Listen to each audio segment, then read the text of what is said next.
దేవునికి స్తోత్రములు. కూడి వచ్చినటువంటి ఆత్మీయులందరికీ మన ప్రభును రక్షకుడైన యేసుక్రీస్తు వారి పరిశుద్ధమైన నామంలో వందనములు, శుభములు. ఎలా ఉన్నారండి? అందరూ ఆనందంగా సంతోషంగా ఉన్నారా?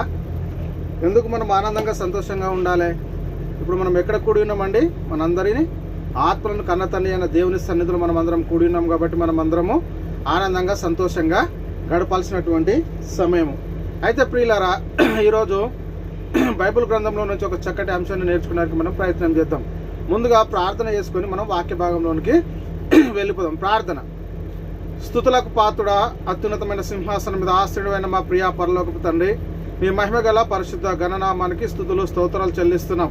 అవును తండ్రి, గడిచిన కాలం నుంచి నా తండ్రి క్షణం పట్టుకు మీ కృపాస్థలమును భద్రపరిచి కాచి కాపాడిన విధానికే మీకే స్తోత్రాలు. ముఖ్యంగా నా దేవా, మీరు మాకు అనుగ్రహించిన పరిశుద్ధ గ్రంథంలో నుంచి తండ్రి కొన్ని వాక్యాలు మేము పరిశీలిస్తుండగా మీ ఆత్మ జ్ఞానాన్ని అనుగ్రహించండి. ఆత్మ సంబంధమైన సంగతులతో సరిచూసుకున్నటువంటి కృప చూపించి ప్రతి విషయం ద్వారా మీకే ఘనత, మహిమ, ప్రభావాలు పొందుకోమని ఈ ప్రార్థన మీ ప్రియకుమారుడు మా ప్రభును రక్షకుడైన యేసుక్రీస్తు వారి పరిశుద్ధమైన నామంలో ప్రార్థన అడిగి వేడుకుంటున్నాను. పరలోకమందున మా కన్న తండ్రి, ఆమేన్. దేవునికి స్తోత్రములండి. కూడి వచ్చినటువంటి ఆత్మీయులందరికీ మన ప్రభును రక్షకుడైన యేసుక్రీస్తు వారి పరిశుద్ధమైన నామంలో వందనములు, శుభములు. ఈరోజు ఒక చక్కటి అంశాన్ని నేర్చుకుని దేవుని నామాన్ని మహిమపరుద్దాం. ఈరోజు మనం నేర్చుకునేటటువంటి అంశము ఏమిటని మనం పరిశీలన చేస్తే, నేటి క్రైస్తవులు క్రీస్తు శ్రమల దినములో ఆచారంగా ఆచరించవచ్చా అనేటటువంటి ఒక అంశాన్ని నేర్చుకొని మరి దేవుని నామాన్ని మహిమపరచడానికి మనం ప్రయత్నం చేద్దాం. అయితే ప్రియులారా, ఈ అంశం మనం ఎందుకు నేర్చుకోవాలి? మొదట మనం పరిశీలన చేస్తే, ముఖ్యంగా మనము వాక్యం మనం పరిశీలన చేసేటప్పుడు ఎలా పరిశీలన చేయాలంటే ఆత్మ సంబంధమైన సంగతుల్లో మనం పరిశీలన చేయాలి. అయితే పరిశుద్ధ గ్రంథంలో మనకు ఇవ్వబడినటువంటి లేఖనంలో ఏం రాయబడి ఉన్నవి, వాటిని మనం ఎలా అనుసరిస్తున్నాం, మన విశ్వాస జీవితాన్ని ఎలా కొనసాగిస్తున్నాం అనేటటువంటి విషయాన్ని మనం మొట్టమొదట గుర్తుంచుకోవాల్సినటువంటి అవసరం ఎంతైనా ఉంది. అయితే ప్రియులారా, మరి మనం ఈ అంశాన్ని ఎందుకు నేర్చుకుంటున్నాము? మరి నేటి క్రైస్తవులు శ్రమల దినములను ఒక ఆచారంగా ఆచరించవచ్చా అంటే, మొదట మనం గుర్తించాల్సింది ఏంటంటే, నేను ప్రకటించేటటువంటి వాక్యము ఒక వ్యక్తిని గురించి కానీ, ఒక సంఘాన్ని గురించి కానీ, ఒక సమస్యను గురించి కానీ, ఎవరిని గురించి ఉద్దేశించి చెప్పేటటువంటి కాదు. ఎందుకు అనంటే, లోకంలో ఏం జరుగుతూ ఉంది దాని విషయాన్ని మీకు తెలియజేయడానికి ఈరోజు మీ ముందుకు వచ్చాను. అయితే ప్రియులారా, మనం పరిశీలన చేసుకుంటే ఈ శ్రమల దినాలు ఎందుకు జరిగిస్తూ ఉన్నారంటే, లెంటు ఆచారం అంటే ఉపవాసాలు చేస్తూ ఉన్నారు. అంటే ఉపవాసం అంటే అర్థం ఏంటి అసలు? ఉప అంటే దగ్గరగా, వాసము అంటే నివసించుట.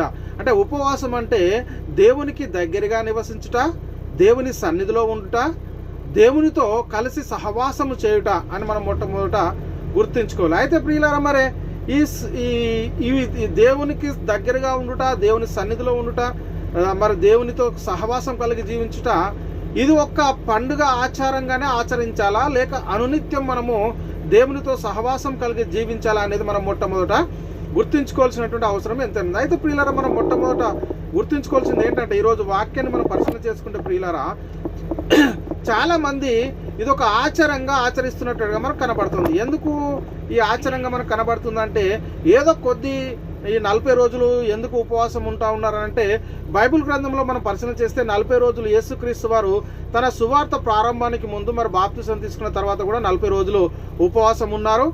కాబట్టి ప్రియులారా, 40 రోజులు ఉపవాసం ఉన్నారు. అదేవిధంగా మనం పరిశీలన చేసుకుంటే, మోషే గారు మన దేవుని నిబంధనలు తీసుకోవడానికి, మరి ఆ రాతి పలకలు తీసుకోవడానికి 40 రోజులు కూడా ఉపవాసం ఉన్నట్టుగా మనం బైబిల్ గ్రంథంలో చూస్తూ ఉన్నాం. అయితే ప్రియులారా, మరి నిజంగా మరి అప్పుడు ఆయా పరిస్థితుల్లో జరిగినటువంటివి ఇప్పుడు కూడా మనం ఈరోజు వీటిని ఆచారంగా ఆచరించాలా లేదా అనేది మనం మొట్టమొదట గుర్తించుకోవాలి. అయితే ప్రియులారా, మనం మొట్టమొదట గుర్తించుకోవాల్సింది ఏంటి అని అంటే, ఇక్కడ మనం పరిశీలన చేస్తే ఇక్కడ లేఖనం ఏం చెప్తుంది? మరి మనం ఆచారంగా ఆచరించాలంటే లేదండి అని చెప్తున్నారు. అందుకే పౌలు గారు మొదట మనం పరిశీలన చేస్తే కొలస్సీ సంఘంతో ఒక మాట చెప్తా ఉన్నాడండి. ఏంటి ఆ మాటను మనం పరిశీలన చేస్తే, కొలస్సీలకు రాసిన పత్రిక 2వ అధ్యాయం 16-17లో మనం పరిశీలన చేస్తే ఏమంటున్నాడు ఇక్కడ? కాబట్టి అన్నపానముల విషయంలోనైనను, పండుగ, అమావాస్య, విశ్రాంతి దినమాన వాటి విషయంలోనైనను మీకు తీర్పు తీర్చే ఎవరికి అవకాశం ఇయ్యకుడి. ఇవి రాబో ఛాయే కానీ నిజస్వరూపము క్రీస్తులో ఉందని అప్పుడు ఆనాడే మరి అపోస్తులైన పౌలు గారు ప్రకటించినట్టు మనకి ఇక్కడ చాలా స్పష్టంగా కనబడతా ఉంది. అంటే మనకి ఇక్కడ అన్నపానముల విషయంలో పండుగ, అమావాస్య, విశ్రాంతి దినములో ఏం చేయాలట? మీకు తీర్పు తీర్చే ఎవరికి అవకాశం ఇవ్వకుండా. అంటే ప్రియులారా, మనం జరిగిస్తున్నటువంటి పద్ధతులు, ఈ ఆచారాలు అనేటివి ఏంటి, మరి మనం తీర్పులోనికి వస్తామా రాదా అనేది మనం మొట్టమొదట గుర్తించుకోవాల్సినటువంటి అవసరము ఎంతైనా ఉంది. అయితే ప్రియులారా, ఇక్కడ మనం పరిశీలన చేసుకుంటే సత్యం ఏంటి అసత్యం ఏంటి అనేది మనం చాలా జాగ్రత్తగా మనం పరిశీలించాలి. అంటే ప్రియులారా, మరి దేవునితో ఏదో ఒక టైం పెట్టుకొని దాని ప్రకారంగా కొన్ని రోజులు మాత్రమే కాదు, కానీ లేఖనం ఏం చెప్తున్నాయంటే అనునిత్యము దేవునితో సహవాసం కలిగి ఉండాలని లేఖనాలు చెప్తున్నాయి. అందుకే మనం పరిశీలన చేస్తే మన సహవాసం అయితే తండ్రితో కూడాను ఆయన కుమారుడైనటువంటి యేసుక్రీస్తుతో ఉన్నది. ఇది ఎప్పుడు అంటే అనునిత్యము కంటిన్యూగా, ఒక రోజని కాదని మనం మొట్టమొదట గుర్తించుకోవాలి. అయితే ప్రియులారా, ఇక్కడ మనం పరిశీలన చేస్తే అప్పుడు ఆ రోజుల్లోనే పౌలు గారు రోమిలకు రాస్తూ ఒక మాట చెప్తూ ఉంటారండి. రోమిలకు రాసిన పత్రిక 10వ అధ్యాయము 2-3 వచనాలు మనం పరిశీలన చేస్తే ఇక్కడ ఒక అద్భుతమైనటువంటి మాట మనకు కనబడతా ఉంటుంది. ఏంటిదని ఇక్కడ మనం పరిశీలన చేస్తే ఒకసారి చదవండి మాట. రోమిలకు రాసిన పత్రిక 10వ అధ్యాయము, రోమిలకు రాసిన పత్రిక 10వ అధ్యాయము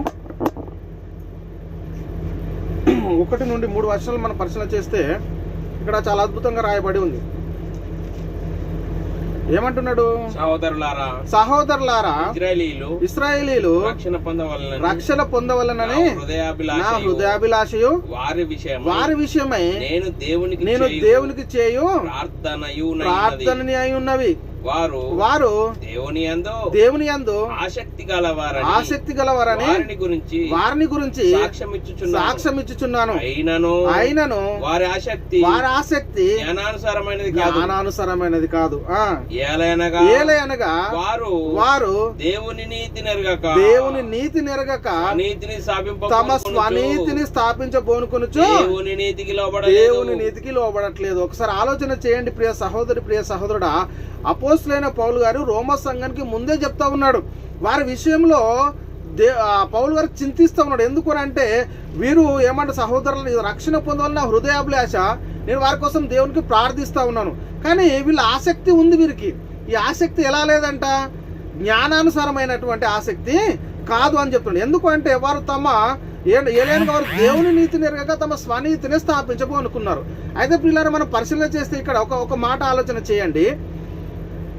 అపోస్తులు ప్రవక్తలు వేసిన పునాదిలో పరిశుద్ధులకు ఒకేసారి అప్పగింపబడిన బోధలో ఆత్మ యొక్క నియమములో ఎక్కడైనా అపోస్తులు ఈ లెంటు ఆచారాన్ని ఆచరించినట్టుగా పరిశుద్ధ గ్రంథంలో ఎక్కడైనా ఉందా?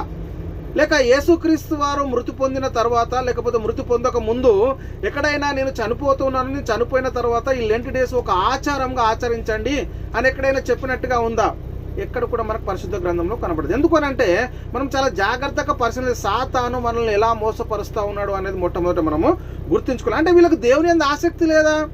ఆసక్తి ఉంది, కానీ ఆసక్తి ఎలాగ లేదు అంటే జ్ఞానానుసారంగా లేనటువంటి పరిస్థితిని పౌలు గారు ఆ రోజు గమనించినట్టుగా మనం చూస్తూ ఉన్నాం. ప్రియ సహోదరుడు, ఒకసారి ఆలోచన చేయండి.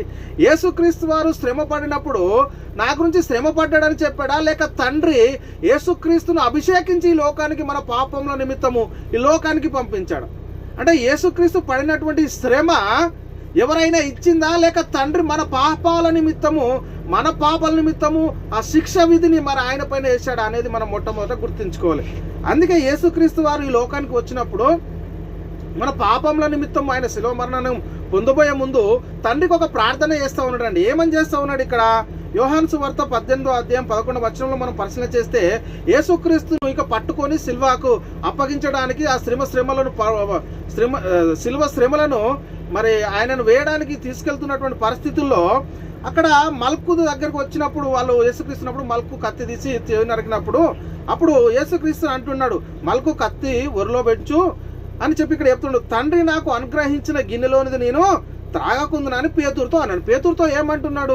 తండ్రి నాకైతే ఏవైతే శ్రమలు ఇచ్చాడో, నాకు తండ్రి నన్ను ఏదైతే అభిషేకించి లోకానికి నన్ను పంపించాడో, సమస్త మానవాళి మరి పాప ప్రక్షాళన కోసం నన్ను ఏదైతే తండ్రి లోకానికి పంపించాడో ఆ పని నేను చేయకుండా ఉండాలా, ఈ శ్రమలు నేను అనుభవించకుండా ఉండాలని మరి ఇక్కడ యేసుక్రీస్తు వారు ముందే పేతురుతో చెప్తున్నటువంటి పరిస్థితిని మనం ఇక్కడ చూస్తూ ఉన్నాం. ప్రియులారా, చాలా మంది యేసుక్రీస్తు వారిని బలహీనుడు అనుకుంటున్నాడు ఇప్పటి వరకు కూడా. ఏంటండి, యేసుక్రీస్తు వారిని బలహీనుడు అనుకొని ఆయనను శ్రమ వేశారండి, ఆయన శ్రమ పడ్డాడండి, చాలా ఆయనను భయంకరమైన శిక్ష విధించారండి చెప్తా ఉన్నారు. కానీ అసలు యేసుక్రీస్తు ఆ శిక్ష విధి ఎందుకు మన కోసం పొందాడు అనేది ఒక ఆచారంగా ఆచరించకూడదు. అది ఎప్పుడు మన హృదయంలో అనునిత్యం ఆయన చేసినటువంటి త్యాగాన్ని మనం తలుస్తూ ఉండాలి తప్ప ఇది ఒక రోజులకు పరిమితం చేయకూడదని మనం మొట్టమొదట గుర్తించుకోవాలి. అయితే ప్రియులారా, ఇక్కడ మనం పరిశీలన చేస్తే యేసుక్రీస్తు వారు అంటున్నాడు, ఒకవేళ నేను శ్రమలు పొందకుండా దేవుడు నన్ను తప్పించాలంటే తప్పించడా?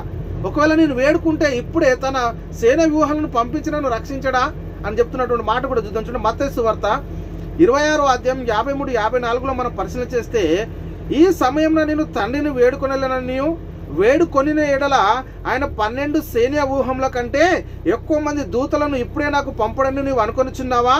నేను వేడుకొనిన ఎడల ఇలాగూ జరగవలనను లేఖనము ఎలాగూ నెరవేరనని అతనితో చెప్పాను. ఎందుకు యేసుక్రీస్తు వారు తండ్రిని వేడుకొనట్లేదు? ఎందుకు ఈ శ్రమల నుంచి నాకు విముక్తి కలిగించు అని ప్రార్థించట్లేదు? ఎందుకు తండ్రి నీ చిత్తమే సిద్ధించాలి కానీ నా చిత్తం కాదు అంటున్నాడని ఇక్కడ మనం పరిశీలన చేస్తే ప్రియులారా, చాలా అద్భుతంగా మనం అంటే ఇలాగూ జరగవలనని, అంటే నేను వేడుకొనిన ఎడల ఇలాగూ జరగవలనని లేఖనము ఎలాగూ నెరవేరును? మరి ఆయన శ్రమ పడకుండా మనకు రక్షణ అనేది ఈ లోకంలో ఉందా?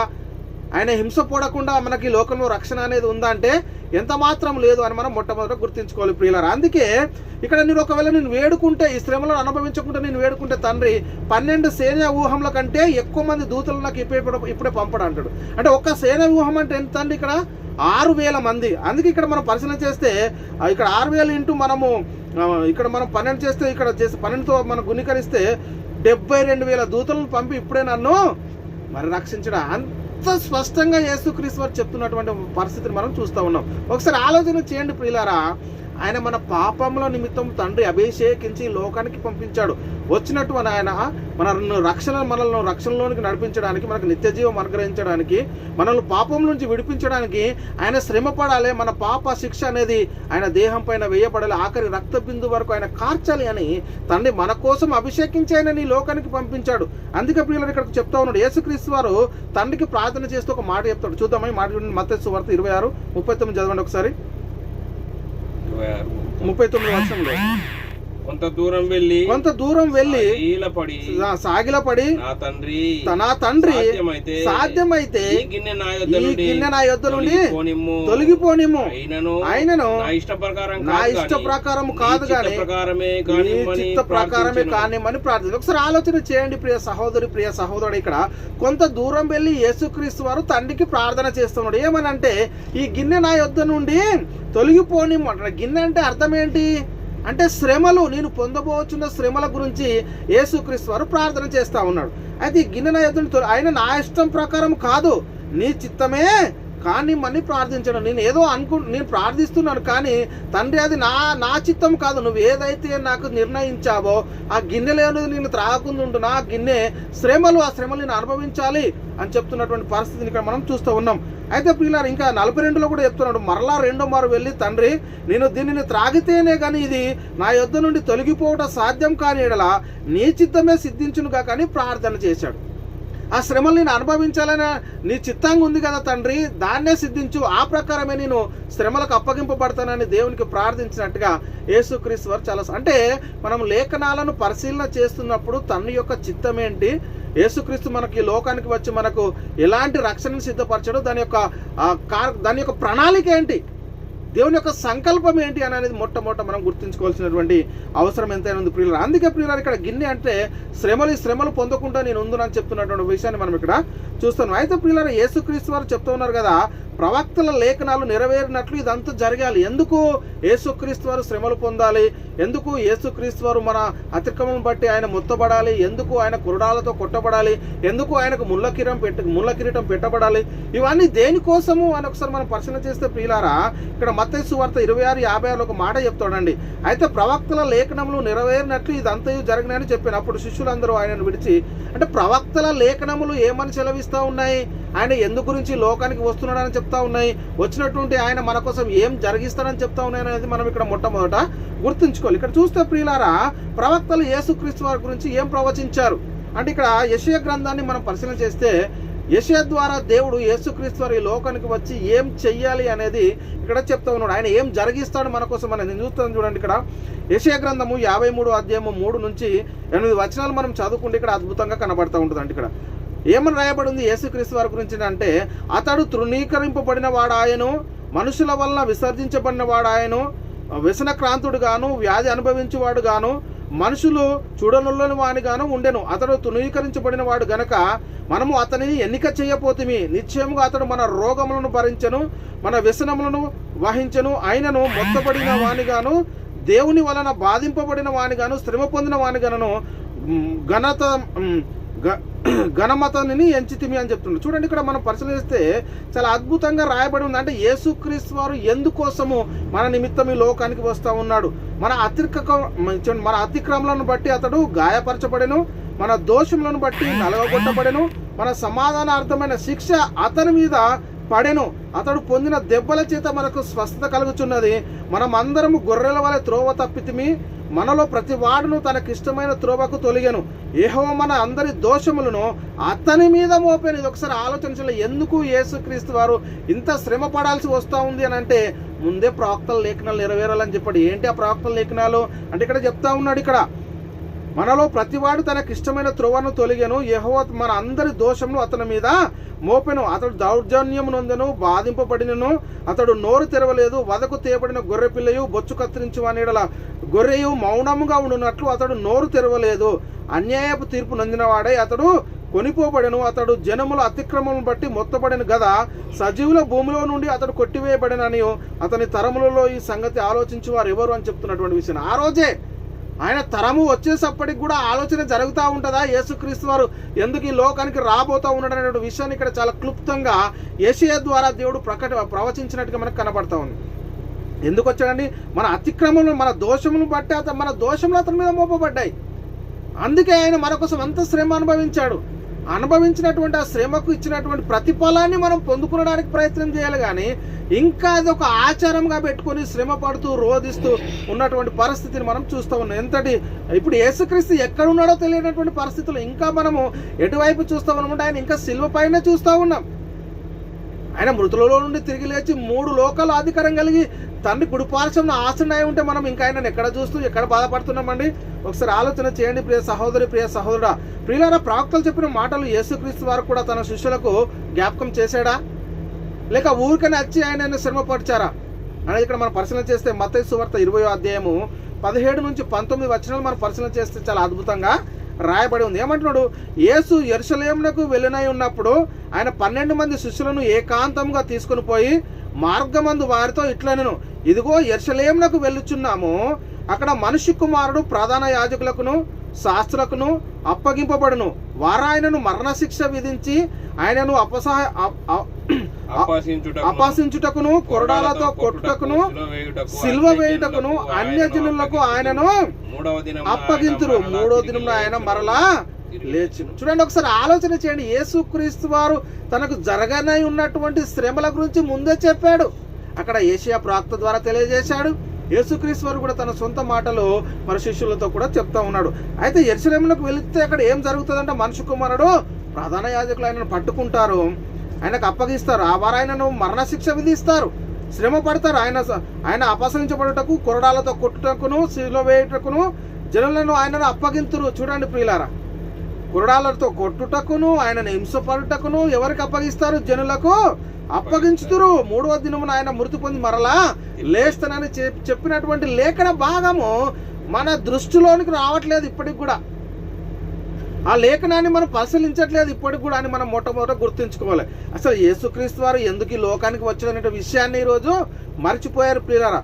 కాబట్టి ఒకసారి ఆలోచన చేయండి, మన విశ్వాసం ఏంటి? ఎందుకు యేసుక్రీస్తు నిమిత్తము ఏడుస్తూ ఉన్నాం? ఆయన మనకు మహిమను అనుగ్రహించినందుక, లేకపోతే మరణంలో నుండి మనల్ని జీవంలోని దాటించినందుక, లేక పరలోక రాజ్యం యొక్క రాజ్య నివాసులుగా చేసినందుక, ఆయన శ్రమ దినాలను ఆయన ఆలోచించుకుని ఆయన కోసం ఏడుస్తూ ఉన్నాం? ఆయన బలహీనుడైన ఎందుకోసము మనం క్రీస్తు నిమిత్తం ఈరోజు ఏడుస్తూ ఉన్నాం? ఎందుకోసం ఆయన నిమిత్తం శ్రమ పడతా ఉన్నాం? ఏంటి ఏం చేస్తూ ఉన్నాం మనం? అసలు మన క్రియలు ఏంటి అనేది ఒకసారి మనల్ని మనమే పరిశీలన చేసుకోవాలి. ప్రియులారా, ఒకసారి మనం పరిశీలన చేస్తే ఆయన సిలువ పై నుండి కూడా యెరూషలేము కుమార్తెలతో ఒక మాట చెప్తా ఉన్నాడు. ఆయన యెరూషలేము వీధుల వెంట సిలువ భారాన్ని భరిస్తున్నప్పుడు, మరి ఆ సైన్యము కొరడాలతో కొడుతున్నప్పుడు, అంతటి వేదన అనుభవిస్తూ అంతటి బాధను అనుభవిస్తున్న యేసుక్రీస్తు వారు కూడా ఒక మాట చెప్తున్నాడు. ఏంటమ్మా మాట? లూకా సువార్త 23వ అధ్యాయం 28 వచనాల్లో మనం పరిశీలన చేస్తే ఇక్కడ ఏమంటుందంటే, యేసు వారి వైపు తిరిగి, యెరూషలేము కుమార్తెలారా, నా నిమిత్తము ఏడవకుడి, మీ నిమిత్తము మీ పిల్లల నిమిత్తము ఏడుడు. అంటే ఈ యెరూషలేము కుమార్తెలతో ఏం చెప్తున్నాడు? యెరూషలేములో యేసుక్రీస్తు ముందే చెప్పాడు, యెరూషలేంకి వెళ్తాము, ప్రధాన యాజకులకు అప్పగిస్తారు, నన్ను కొరడాలతో కొడతారు, నన్ను మరణశిక్ష విధిస్తారు, నేను హింస పొందుతాను, శ్రమ అనుభవిస్తాను, నన్ను సిలువ వేస్తారు, నేను చనిపోతాను, మళ్ళీ తిరిగి 3వ దినంలో లేస్తానని ఇవన్నీ యేసుక్రీస్తు వారు ముందే చెప్పారు. అది యెరూషలేములో జరుగుతుంది ఏంటంటే, ఆయన ఆ సిలువ భారాన్ని మోపించుకుంటూ ఆ యెరూషలేం వీధుల వెంట వెళ్తున్నప్పుడు ఆ స్త్రీలు యెరూషలేం కుమార్తెలు ఆయన చూసి రోధిస్తూ ఉన్నారు, ఏడుస్తూ ఉన్నారు. అందుకు ఆయన అంటున్నాడు, యెరూషలేం కుమార్తెలారా, మీరు నా నిమిత్తం ఏడవకుడి, మీ నిమిత్తము మీ పిల్లల నిమిత్తము ఏడు అని చెప్తున్నటువంటి విషయాన్ని మనం చూసి, ఎందుకు ఆయన కోసం మీరు నా కోసం ఎందుకు రొమ్ము కొట్టుకుంటున్నారు, ఎందుకు ఏడుస్తున్నారు? నా నిమిత్తం ఏడవద్దు, మీ నిమిత్తం మీ పిల్లల నిమిత్తం ఏడవాలని ఆ రోజే చెప్పాడండి పిల్లరా. అయితే మరి యేసుక్రీస్తు వారి ప్రాణము మరి భూమి మీద తీసేటటువంటి పరిస్థితి, ఆ అధికారం ఎవరికైనా ఉందా అండి? ఆయనను శ్రమ అనుభవించాలంటే ఆయన ఏమైనా దుర్మార్గుడా? ఆయన ఏమైనా అనీతిపరుడా? ఆయన ఎంత నీతిపరుడు, ఆయన ఎంత యథార్థుడు, ఎంత సత్యవంతుడు. మరి అలాంటి వారిని ఎవరైనా మరణానికి గురి చేసేటటువంటి పరిస్థితి భూమి మీద ఉందా? ధర్మశాస్త్రాన్ని అనుసరించి జీవించిన వారిని ఎవరైనా ఈ భూమి మీద శిక్షించేటటువంటి పరిస్థితి ఆ కాలంలో ఉందా అంటే ఎంత మాత్రం కూడా లేదు. మరి అలాంటిది నేను ఎందుకు హింసించారు, ఎందుకు మరి శ్రమ పెట్టారంటే, తండ్రి మన కోసము నేను అభిషేకించి మన పాపాల నిమిత్తము ఈ లోకానికి పంపించాడు కాబట్టి కేవలము నీ నిమిత్తము నా నిమిత్తమైన శిలువ పైన అంత శ్రమ పొందాడు. మన కోసం ఆయన మరణాన్ని అనుభవించి ఆఖరి రక్త బిందు వరకు కార్చి మనకు పరలోక రాజ్యాన్ని ప్రాప్తించడానికి ఆయన మన కోసం తను తాను బలిగాను అర్పణగాను అప్పగించుకునేటటువంటి పరిస్థితిని మనం చూస్తున్నాం. అయితే ప్రియులారా, ఈ లోకంలో యేసుక్రీస్తు వారి ప్రాణాన్ని ఎవరైనా తీసుకునేటటువంటి పరిస్థితి ఉందంటే, యేసుక్రీస్తు ఒక మాట చెప్తా ఉన్నాడు. ఏంటంటే ఆ మాట యోహాను సువార్త 10వ అధ్యాయం 18వ వచనంలో, ఎవడును నా ప్రాణము తీసుకున్నాడు, నా అంతటా నేనే దానిని పెట్టించున్నాను. ఏమండి? దాన్ని పెట్టుటకు నాకు అధికారం కలదు, దాన్ని తిరిగి తీసుకున్నటకు నాకు అధికారం కలదు, నా తండ్రి వల్ల ఈ ఆజ్ఞ నేను పొందుతాను. ఒకసారి ఆలోచన చేయండి ప్రియులారా, భూమి మీద యేసుక్రీస్తు వారిని యేసుక్రీస్తు వారిని ఎవరైనా చంపేటటువంటి పరిస్థితి కానీ, తన ప్రాణాన్ని తీసేటటువంటి పరిస్థితి కానీ శక్తి ఎవరికైనా ఉందా అంటే ఈ భూమి మీద ఎవరికి కూడా లేదు. ఎందుకంటే ఆయన మన కోసము తను తాను అప్పగించుకున్నాడు. ఏమండి ప్రియులారా, దాన్ని పెట్టుటకు ఆయనకు అధికారం కలదు, దాన్ని తిరిగి తీసుకుంటానికి కూడా ఈ అధికారం ఎవరి వలన పొందానని చెప్తున్నాడు? నా తండ్రి వలన ఈ ఆజ్ఞ పొందాను. తండ్రి తనంతట తానే ఎలాగైతే జీవం గలవాడై ఉన్నాడో, కుమారుడు కూడా తనంతట తానే జీవం గలవాడై ఉండడం లేఖనాలు చెల్లిస్తున్నాయి. ఒకసారి ఆలోచన చేయండి ప్రియ సహోదరి, ప్రియ సహోదరుడా, మనం చేసేటటువంటి క్రియల ద్వారా, ఈ పరిస్థితుల ద్వారా దేవుణ్ణి ఏమైనా మనం మహిమపరుస్తూ ఉన్నామా లేదా అనేది మనం మొట్టమొదట గుర్తుంచుకోవాలి. అయితే ప్రియులారు, ఇక్కడ మనం పరిశీలన చేస్తే దేవుడు రోమ సంఘంతో పౌలు గారు చెప్తున్నాడు, అపొస్తలుడైన పౌలు గారు, దేవుడు తన సొంత కుమారుణ్ణి పాప శరీరాకారంతో పంపి ఆయన శరీరమందు పాపమునకు శిక్ష విధించాడు. ఎందుకు? ఈ యెరూషలేము వారు ఈ రోమ సామ్రాజ్యం వారు ఎందుకు ఆయనను శిక్షించారు, ఎందుకు ఆయనను శ్రమ పెట్టారు అని అంటే, మన పాపముల నిమిత్తము దేవుడు తన సొంత కుమారుణ్ణి పాప శరీరకారంతో పంపి ఆయన శరీరమందు పాపమునకు శిక్ష విధించాడు. అలాంటి పరిస్థితుల్లో ఆయన మన కోసము శ్రమ అనుభవించాడు, కొరడాలతో కొట్టబడ్డాడు, ముళ్ళ కిరీటం పెట్టబడ్డాడు, సిలువ వేయబడ్డాడు, ఆఖరి రక్త బిందు వరకు మన కోసం ఆయన కార్చాడు అనేటటువంటి ఈ ఆలోచన ఏదో ఒక్క ఈ ఈస్టర్కు ముందు కాదు, ఈ 40 రోజులు ఇది అనునిత్యము మన హృదయంలో ఉండాలి. దేవునితో అనునిత్యం మనము సహవాసం కలిగి ఉండాలి. ఈ పశ్చాత్తాపం అనేది ప్రతిరోజు మనకు కలుగుతూ ఉండాలి అని మనం మొట్టమొదట గుర్తుంచుకోవాల్సిన అవసరము ఎంత ఉంది. అయితే ప్రియులారా, మరి యేసుక్రీస్తు వారి గురించి ఒక మాట ఎవరు చెప్తున్నారు? ఈ లోకంలోనికి యేసుక్రీస్తు వారు వచ్చినప్పుడు బాప్తిసం ఇచ్చి యోహాను యేసుక్రీస్తు వారిని చూసి ఒక మాట చెప్తున్నాడు. ఏమిటి ఆ మాట అంటే, యోహాను సువార్త 1వ అధ్యాయం 29వ వచనంలో, మరునాడు యోహాను యేసు తన యొద్దకు రాగా చూసి, ఇదిగో లోక పాపమును మోసుకొని పోవు దేవుని గొర్రె పిల్ల. అంటే లోక పాపమును మోసుకుపోవడానికి వచ్చాడు ఈ లోకానికి. వచ్చినటువంటి ఆయన మన కోసము అంత శ్రమ పడ్డాడు, అంత సిలువ భారాన్ని సహించాడు, మన కోసము తన ప్రాణాన్నే పెట్టాడు. అలాంటి పరిస్థితుల్లో ఏదో కొద్ది రోజులే నా శ్రమలను జ్ఞాపకం చేసుకోమన్నాడా? మీకు సిద్ధపరిచినటువంటి ఈ మహిమను ఏదో ఒక 40 రోజులే అన్నాడా? సరే ఆలోచన చేయండి ప్రియులారా, మనం ఎలాంటి పరిస్థితుల్లో ఉన్నాం.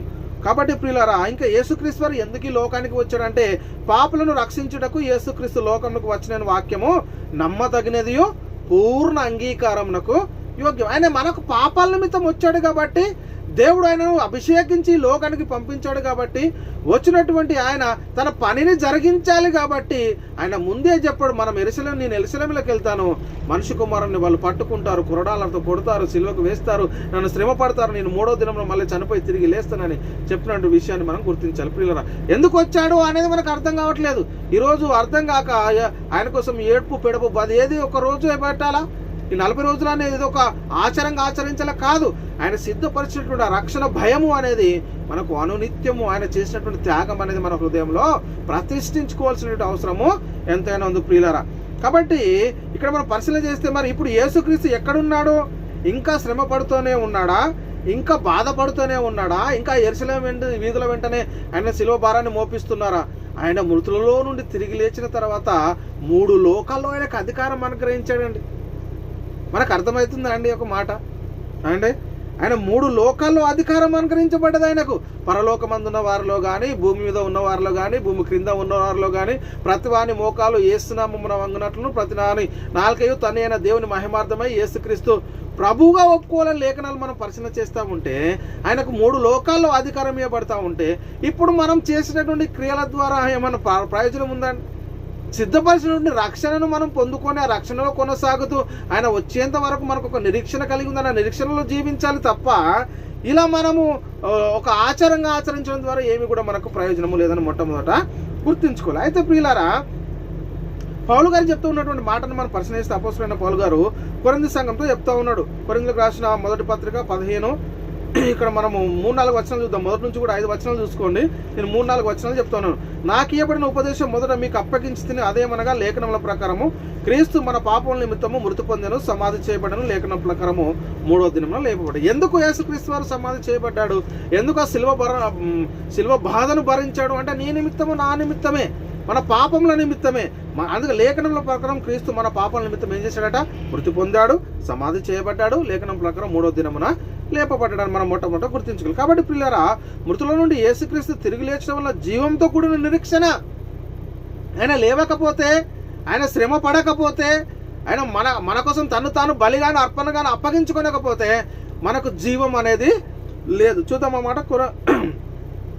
అపోస్తలుడైన పేతురు గారు రాసిన మొదటి పత్రిక 1వ అధ్యాయం 4వ వచనాన్ని మనం పరిశీలన చేస్తే, అపోస్తలుడైన పేతురు గారు రాసిన మొదటి పత్రిక 1వ అధ్యాయం 4వ వచనాన్ని మనం పరిశీలన చేస్తే ప్రియులారా, ఇక్కడ మృతులలో నుండి యేసుక్రీస్తు తిరిగి లేచుట వలన జీవంతో కూడిన నిరీక్షణ మనకు కలుగునట్లు, అనగా అక్షయమైనదియు నిర్మలమైనదియు వాడబారదునైన స్వాస్థ్యము మనకు కలుగునట్లు ఆయన తన విశేష కనికరం చొప్పున మనల్ని మరలా జన్మింపజేశాడు. అంటే యేసుక్రీస్తు వారు మృతులలో నుండి తిరిగి లేచడం వలన కలిగినటువంటి ఆ మహిమ ఏంటి అనేది మనకు అర్థం కాకుండా చేస్తున్నాడు సాతాను. ఆ మహిమను మనం జ్ఞాపకం చేసుకోండి, ఆ మహిమలో కొనసాగాలి, ఆ మహిమను మనం ప్రకటించాల్సింది పోయి ఆయన బాధలను మనం ఈరోజు ఒక ఆచారంగా ఆచరించడం ఎంతవరకు కరెక్ట్ అనేది ఆలోచించండి. మృతులలో నుండి యేసుక్రీస్తు తిరిగి లేచడం వల్ల జీవంతో కూడిన నిరీక్షణ మనకు కలుగునట్లు, అనగా అక్షయమైనదియు నిర్మలమైనదియు వాడబారినటువంటి స్వాస్థ్యం మనకు కలుగునట్లు ఆయన తన విశేష కనికరం చొప్పున మనల్ని మరలా అంటే మరణములో నుండి జీవంలోనికి దాటించాడు. ఒకసారి ఆలోచన చేయండి ప్రియ సహోదరి. అంధకార సంబంధమైన అధికారం నుండి వెలుగు సంబంధమైనటువంటి అధికారాలను మనకు అనుగ్రహించాడు. ఒకసారి ఆలోచన చేయ ప్రియ సహోదరుడు. మృతుల నుండి పునరుత్థానం అనేది పరిశుద్ధమైన ఆత్మను బట్టి ఆయన దేవుని కుమారుడుగా ప్రభావంతో నిరూపించుకుని తన యొక్క కుడి పార్శ్వంన ఆశనుడై ఉండి ఆయన కోసం కనిపెట్టుకుని ఉండి వారు రక్షణ నిమిత్తమైన 2వసారి రాబోతా ఉన్నాడు. మన ఆలోచన ఆయన ఎప్పుడు వస్తాడు అనే ఆలోచన, ఒక నిరీక్షణ అనేది మనకు ఉండాలి తప్ప ఆయన శ్రమలను ఇప్పుడు ఒక ఆచారంగా జ్ఞాపకం చేసుకోవడము కరెక్ట్ కాదు అని మొట్టమొదట మనం గుర్తించుకోవాలి ప్రియులారా. అందుకే యేసుక్రీస్తు శరీరం బట్టి దావీదు సంతానంగాను, మృతుల నుండి పునరుత్థానం పరిశుద్ధమైన ఆత్మను బట్టి దేవుని కుమారుడు గాను ప్రభావంతో ఆయన నిరూపింపబడినటువంటి విషయాన్ని మనం ఇక్కడ గుర్తుంచుకోవాల్సిన అవసరం ఎంత.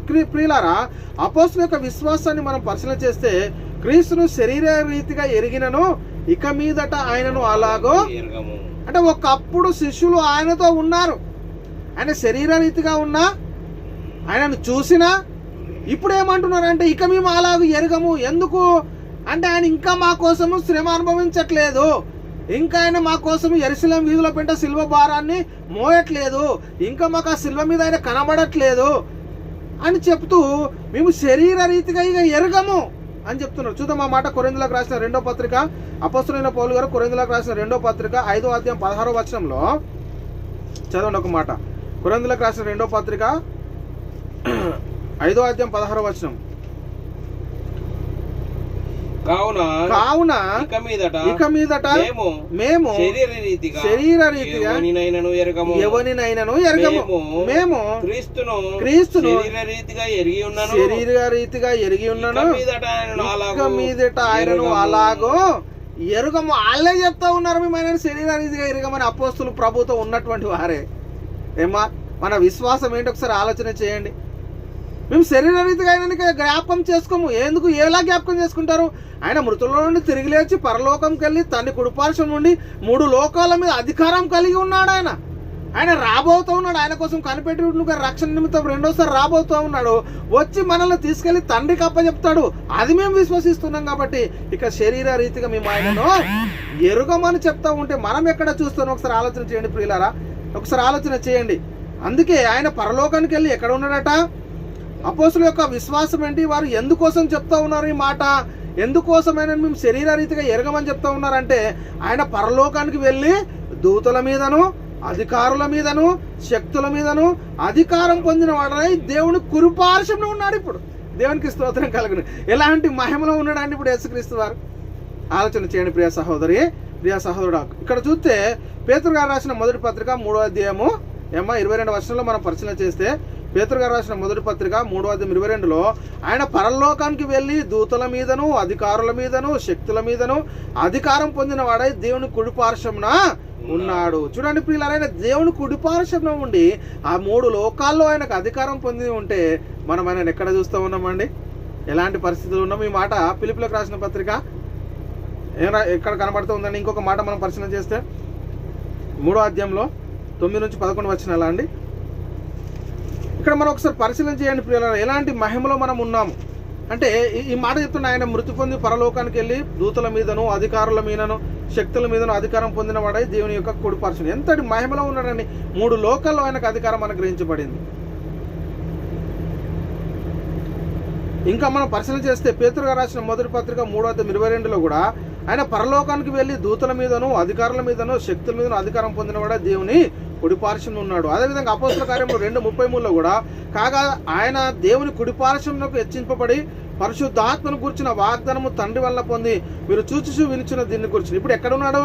ఆయన దేవుని కుడిపార్శ్వమునకు హెచ్చింపబడాడు. ఆయన దేవుని కుడిపార్శ్వంలో ఉన్నాడు. మనం అటు చూడాలి తప్ప ఇంకా ఆ సిలువ వైపు ఆ భారాల వైపు కాదని మనం మొట్టమొదట గుర్తించుకోవాల్సిన అవసరం ఎంతైనా ఉంది ప్రియులు. ఒకసారి ఆలోచన చేయండి. యేసుక్రీస్తు వారు చెప్తున్నటువంటి మాట ఏంటంటే, నేను జయించి నా తండ్రితో కూడా ఆయన సింహాసనం మీద కూర్చుని ఉన్న ప్రకారము జయించిన వాడిని నాతో కూడా నా సింహాసనం మందు కూర్చొనిత్తును. అంతటి మహిమను మనకిస్తే మరి మనం ఇప్పుడు ఆయనను ఇంకెక్కడ చూస్తూ ఉన్నాము? ఆయనను బలహీనుడిగా చూస్తున్నాము, శ్రమలు అనుభవించేవానిగా చూస్తున్నాం కాదు ప్రియులారా. ఇక్కడ ప్రకటన గ్రంథం 3:21లో నేను జయించి నా తండ్రితో కూడా ఆయన సింహాసనం మందు కూర్చుని ఉన్న ప్రకారము జయించేవాడిని నాతో కూడా నా సింహాసనం మందు కూర్చొనిత్తునని చెప్తున్నాను. కాబట్టి ప్రియులారా, మరి నేడు క్రైస్తవులు మరి ఏ బోధన అనుసరించి నడుచుకోవాలి? ఏ చట్టాన్ని అనుసరించి నడుచుకోవాలి? అంటే క్రీస్తు చేసే ముఖ్యమైన మూలరాయి ఉండగా అపోస్తులు ప్రవక్తలు వేసిన పునాది పైన మీరు కట్టబడతా ఉన్నారు. అంటే ఆ పునాదిలో మనం కట్టబడతా ఉన్నాము అని అంటే మరి మనం ఏ బోధన అనుసరించాలి? అందుకే పౌలు ఒక మాట చెప్తాడు కొరింథీ పత్రికలో 1వ పత్రికలో, నేను నేర్పరి అయిన శిల్పకారుని వల్ల పునాది వేసి తిరిగాని మరొకటి దాని మీద కట్టుచున్నాడు. వాడు ఎలాగో కట్టుచున్నాడో జాగ్రత్తగా చూసుకుని వేయబడిన తప్ప మరి ఒక పునాది ఎవడను వేయనరుడి పునాది క్రీస్తు అంటాడు. అంటే మనం ఏ బోధ మీద కట్టబడాలి, ఏ పునాది పైన కట్టబడాలి అనేది మనం మొట్టమొదట గుర్తుంచుకోవాలి. అంతే, వేయబడిన తప్ప మరొక పునాది ఎవడు వేయలేడు అంటాడు. అందుకే ఇక్కడ ఏమంటాడు? క్రీస్తు చేసే ముఖ్యమైన మూలరైన అపోస్తల ప్రవక్తలు వేసిన పునాది పైన మీరు కట్టబడతా ఉన్నారు. మరి ఎలాంటి పరిస్థితులను ఒకసారి ఆలోచన చేయండి ప్రియుడా, ప్రియ సహోదరి. కాబట్టి అపోస్తులు వేసిన పునాదిలో ఎక్కడైనా క్రీస్తు శ్రమల దినాలు కానీ లెంట్ కానీ ఆచారయుక్తంగా ఆచరించారా అంటే ఎక్కడ కూడా ఆచరించలేదండి. వాళ్ళు స్మరించుకున్నారు, మన కోసం ఆయన త్యాగపడ్డాడు, మనల్ని సజీవులుగా అంటే మృతుల నుండి జీవులోనికి దాటించాడు. అమ్మా మీరు సిలువ వేసిన ఈయేసుని దేవుడు ప్రభుగాను క్రీస్తుగాను నియమించాడు అని చెప్తాడు. మీరు జీవాధిపతిని చంపితే కానీ దేవుడు ఆయనను మృతులో నుండి తిరిగి లేపాడు అని చెప్తూ ఉన్నాడు. మీరు ఆయన ఎందుకు విశ్వాసం ఉంచితే నిత్య జీవం గలవారు అని చెప్తా ఉన్నారు. మరి వాళ్ళు ఎక్కడ కూడా ఈ శ్రమల గురించి అమ్మా మనము ఇది ఆచరించాలని ఎక్కడ కూడా చెప్పినట్టుగా లేదు కదండి. అందుకే పౌలు గారు అదే చెప్పాడు కదండి రోమ పత్రికలో 10వ అధ్యాయంలో, వారు దేవుని యందు ఆసక్తి గలవారట, కానీ వారి ఆసక్తి జ్ఞానానుసారమైనది కాదని చెప్పి వారు తమ దేవుని నీతిని ఎరగక తమ స్వనీతిని స్థాపించబోనుకొనుచు దేవుని నీతికి ఏం చేయట్లేదట, లోబడట్లేదు. ప్రియులారా, ఒకసారి ఆలోచన చేయండి. దేవుని యొక్క ప్రణాళిక, ఆయన యొక్క సంకల్పం ఏంటని మనం మొదట గుర్తించుకోవాలి. అందుకే ఇక్కడ యూదా గారు రాస్తున్నటువంటి మాట ఒకసారి మనం పరిశీలన చేస్తే, ప్రియులారా మనకు అందరికీ కలిగేడు రక్షణ గురించి మీకు రాయవలని విశేష ఆసక్తి కలవడనై ప్రయత్నం పడుచుండగా పరిశుద్ధులకు ఒకేసారి అప్పగింపబడిన బోధన నిమిత్తం మీరు పోరాడవలెనని. ఇప్పుడు దేని గురించి పోరాడాలండి? మనము దేన్ని మనం ప్రకటించాలి ఏంటమ్మా? దేన్ని మనం అంటే పరిశుద్ధులకు ఒకేసారి అప్పగింపబడిన బోధ నిమిత్తం మీరు పోరాడవలనని మిమ్మల్ని వేడుకొనుచు మీకు వ్రాయిచున్నాం అనమాట. అంటే మనం పరిశుద్ధులకు అప్పగింపబడిన బోధ, ఆత్మ యొక్క నియమము, క్రీస్తు చేసే ముఖ్యమైన మూలరాయి, అపోస్తుల ప్రవక్తలు వేసిన పునాది. యేసుక్రీస్తు మృతుల్లో నుండి తిరిగి లేచి పరలోకానికి వెళ్ళి పరలోకంలో ఉన్నటువంటి పరిశుద్ధాత్మని లోకానికి పంపించడం ద్వారా ఈ లోకంలో ఉన్నటువంటి అపోస్తులు పరిశుద్ధాత్మను పొందుకొని పరిశుద్ధాత్మ ద్వారా ఏదైతే సువార్త ప్రకటిస్తున్నారో ఆ సువార్తే క్రీస్తు చేసే ముఖ్యమైన మూలరాయి ఉండగా అపోస్తులు ప్రవక్తలు వేసిన పునాది. ఈ పునాదిలో మనం కట్టబడాలి. పరిశుద్ధులకు ఒకేసారి అప్పగింపబడిన బోధ, ఆత్మ యొక్క నియమము. మరి దీనిలో ఎక్కడైనా మనం చూసామండి పరిశుద్ధ గ్రంథంలో? ఏమ్మా, అపోస్తులు ప్రవక్తలు వేసిన పునాదిలో ఎక్కడైనా యేసుక్రీస్తు శిష్యులు మరి ఈ శ్రమల దినాన్ని ఆచరించారండి? లెంటును ఆచరించారా? ఏంటండి, ఇది ఒక ఆనవాయితీగా, ఒక పండుగ, అమావాస్య, విశ్రాంతి దినం అంటే మనుషులు కల్పించిన పద్ధతులట. దేవోపదేశంలోని ఆయనను వ్యర్థముగా ఆరాధిస్తున్నట్టు. మనం మనుషులు కల్పించినటువంటి పద్ధతులమైన వెళ్ళకూడదు. దేవుని యొక్క సంకల్పాన్ని మనము గుర్తెలగలి. అందుకే మనిషి కుమారుని మీద వ్యతిరేకము ఒక మాట మాట్లాడితే ఏం కదా, కానీ పరిశుద్ధాత్మ బోధకు వ్యతిరేకంగా ఎవడైనా బోధించాడు అనుకోండి, ఈ యుగమందైనను రాబో యుగమందైనా పాపక్షమాపణ లేదు. పరిశుద్ధులకు అప్పగించబడినట్టు బోధ నిమిత్తమే మీరు పోరాడాలి. దాన్నే మనం ప్రకటించాలి కదండి. మనం ఎలాంటి పరిస్థితులను చూడండి ఒకసారి ఆలోచన. కాబట్టి ఇప్పుడు ఇలా ఆలోచన చేయండి, అర్థం చేసుకోండి. సత్యాన్ని గ్రహించడానికి మనం ప్రయత్నం చేయాలి. దేవునికి లోపడండి. ఇప్పుడు యేసుక్రీస్తు వారు ప్రభు, ఆయన రాజు, ఆయన మనల్ని ఏలేవాడు, అధిపతి, భర్త, కర్త. ఆయన 3 లోకాల్లో అధికారం కలిగి ఉన్నాడు. తండ్రి కుడిపార్శ్వంలో ఉన్నాడు, మన కోసం విజ్ఞాపన చేస్తూ ఉన్నాడు. ఆయన మరలా రాబోతున్నాడు, రాజ్య పాలన చేస్తూ ఉన్నాడు. అంతటి మహిమలో ఆయన ఉన్నాడు. ఆయనను మనం ఎలా గుర్తిస్తూ ఉన్నాం? ఇంకా ఆయనను బలహీనుడుగానా? ఒక్కవేళ నేను వేడుకుంటే 12 సేనే ఊహలం కంటే ఎక్కువ దూతలను పంపించి ఇప్పుడు నన్ను రక్షించడానుకుంటున్నావు పేతురు? ఏమనుకుంటున్నావు నా గురించి? తండ్రి నాకు సహాయం చేయడా? ఈ గిన్నె నేను తాగాలనే తండ్రి నన్ను పంపించాడు కదా అభిషేకించి లోకానికి. ఆయన అభిషక్తుడు అంటే ఏంటంటే యేసు అంటే రక్షకుడు, క్రీస్తు అంటే అభిషక్తుడు. అభిషేకించి తండ్రి మన పాపాల నిమిత్తం ఈ లోకానికి పంపించాడు. మరి అది మనం గుర్తిస్తున్నామండి?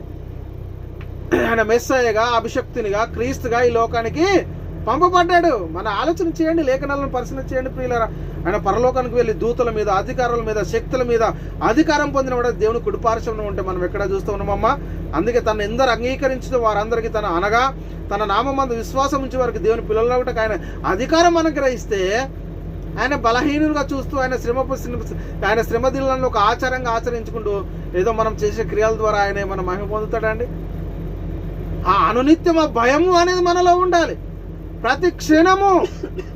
అందుకే సమయమందును అసమయమందును ఆయన వాక్యము మన హృదయంలో ఉండాలి. వాక్యాన్ని ప్రకటించాలి. అంతే తప్ప ఆచారయుక్తమైనటువంటి ఆచారాలు ఆచరించకూడదు. పితృపారంపరమైన వ్యర్థ ప్రవర్తనను విడిచిపెట్టి వెండి, బంగారంల వంటి క్షయ వస్తువుల చేత కాదు, పితృపారంపరమైన వ్యర్థ ప్రవర్తనను విడిచిపెట్టాలని చెప్తా ఉన్నాయి లేఖనాలు. మనుషులు కల్పించిన పద్ధతులు, దేవోపదేశంలోని ఆ ప్రకటించే వారికి దూరంగా వెళ్ళిపోండి అని చెప్తా ఉన్నాయి. ఏమ్మా, ఎలాంటి పరిస్థితిలో ఉన్నాము? ఎలాంటి పరిస్థితుల్లో సహోదరుడా? ఒకసారి ఆలోచన చేయండి. అందుకే తను అంగీకరించిన వరకైనా దేవుని పిల్లలకు అధికారం అనుగ్రహిస్తే ఆయన ఇప్పుడు పరలోక రాజ్యంలో తండ్రి కుడిపార్శ్వంలో ఉంటే మనం ఎలాంటి పరిస్థితిలో ఉన్నామండి? మనం ఎక్కడ చూస్తూ ఉన్నామండి? ఆయన ఒకసారి పరిశీలన చేయండి ప్రియ సహోదరి, ప్రియ సహోదరుడా. మన పరిస్థితి ఏంటండి ఈరోజు? మనం ఎక్కడ ఉన్నాం? మన విశ్వాస జీవితానికి కలిగినటువంటి నిరీక్షణ ఏంటి అనేది కూడా మనకు తెలియట్లేదు ప్రియులారా. ఎలాంటి పరిస్థితిలో ఉన్నాం ఒకసారి ఆలోచన చేయండి. ఎలాంటి పరిస్థితిలో ఉన్నాం ఒకసారి ఎక్కడ ఉన్నామండి ప్రియులారా? ఒక మాట చూద్దాం చూడండి, చివరి మాట ముగించడానికి ప్రయత్నం చేద్దాను. ఫిలిప్పీయులకు రాసిన పత్రిక 2వ అధ్యాయం 9 నుంచి 11 వచనాలు చదవండి.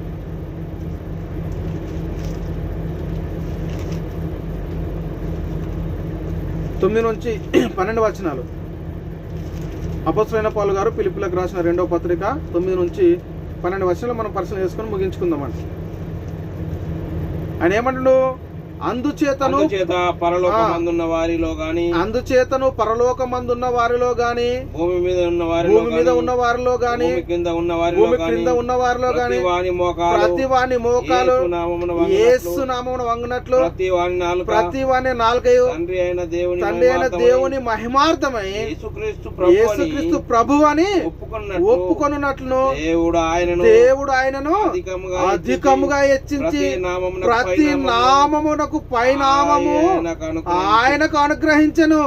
కాగా నా ప్రియ సహోదరు, నా ప్రియులారా, మీరెల్లప్పుడును విధేయులై ఉన్న ప్రకారము నా ఎదుట ఉన్నప్పుడు మాత్రమే గాక మరీ ఎక్కువగా నేను మీతో లేని ఈ కాలంలో అందును భయముతోను వణుకుతోను మీ సొంత రక్షణను దేవునికి స్తోత్రం. ఒకసారి ఆలోచన చేయండి ప్రియ సహోదరుడా, యేసుక్రీస్తు వారు ఇప్పుడు ఎక్కడ ఉన్నాడంటే ఆయన 3 లోకాలు, అంటే పరలోకమందు ఉన్న వారిలో గాని, భూమి మీద ఉన్న వారిలో గాని, భూమి క్రింద ఉన్న వారిలో గాని ప్రతి వాని మోకాలట యేసు నామమున వంగునట్లు ప్రతి వాని నాలుక తండ్రి అయిన దేవుని మహిమార్థమై యేసుక్రీస్తుని ప్రభు అని ఒప్పుకొని దేవుడు ఆయనను అధికముగా హెచ్చించి ప్రతి నామముకు పైనామం ఆయనకు అనుగ్రహించాడు అని చెప్పి పౌలు ఒక మాట చెప్తున్నాడు. మీరు ఈ విశ్వాసం నుండి తొలగిపోకూడదు అని చెప్పి, కాగా నా ప్రియులారా, మీరు ఎల్లప్పుడూ విధేయులైన ప్రకారం, అంటే నా ఎదుట ఉన్నప్పుడే కాదు విధేయత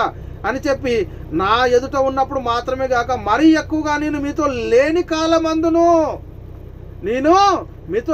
కాలమందు మళ్ళా మనుషులు కల్పించిన పద్ధతులు దేవోపదేశంలోని మళ్ళీ తీసుకొస్తారేమో, అవి కాదు అని చెప్పి భయముతోను వణుకుతోను మీ సొంత రక్షణను కొనసాగించుకోవాలి. ఈరోజు మన సొంత రక్షణను కొనసాగించుకోవాలి అని అంటే మనం క్రీస్తు చేసే ముఖ్యమైన మూలరాయి ఉండగా అపోస్తులు ప్రవక్తలు వేసిన పునాదిలో మనం కట్టబడాలి.